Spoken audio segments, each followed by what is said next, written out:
बिस्मिल्लाहिर्रहमानिर्रहीम। नाव का टलना यानी नाव का अंदरूनी जगह से हट जाना नाव के टलने को कहते हैं।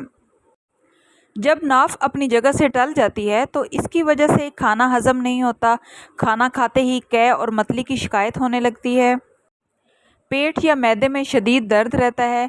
इसके अलावा किसी किस्म की भी दवा आप लोग ले लें असर नहीं करेगी और ऐसा महसूस होता है जैसे आपके मैदे में ज़ख़म या सोजिश पैदा हो चुकी है। तो आपके इस मसले की वजह से आप फ़ौरन डॉक्टरों के पास रुजू करते हैं इस मसले के लिए, और बहुत सारा पैसा डॉक्टरों को आप लोग देते हैं और इसका इलाज मुआवजे पे ख़र्च करते हैं। तो आज की वीडियो में मैं आप लोगों के लिए बहुत ही आसान सा हल लेके आई हूँ। तो शुरू करते हैं आज की वीडियो और देखते हैं कि इसका आसान सा हल क्या है।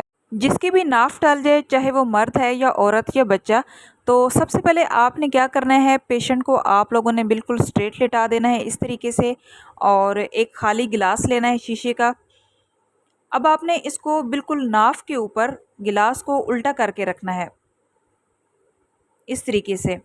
अब आप गिलास को घुमाना शुरू कर दें। गिलास को आप आहिस्ता आहिस्ता प्रेशर दे के घुमाते जाएंगे, और जब आपने प्रेशर इतना ज़्यादा बढ़ाना है कि गिलास घूमना बंद हो जाए। ये देखें इस तरीके से अब गिलास घूमना बंद हो चुका है।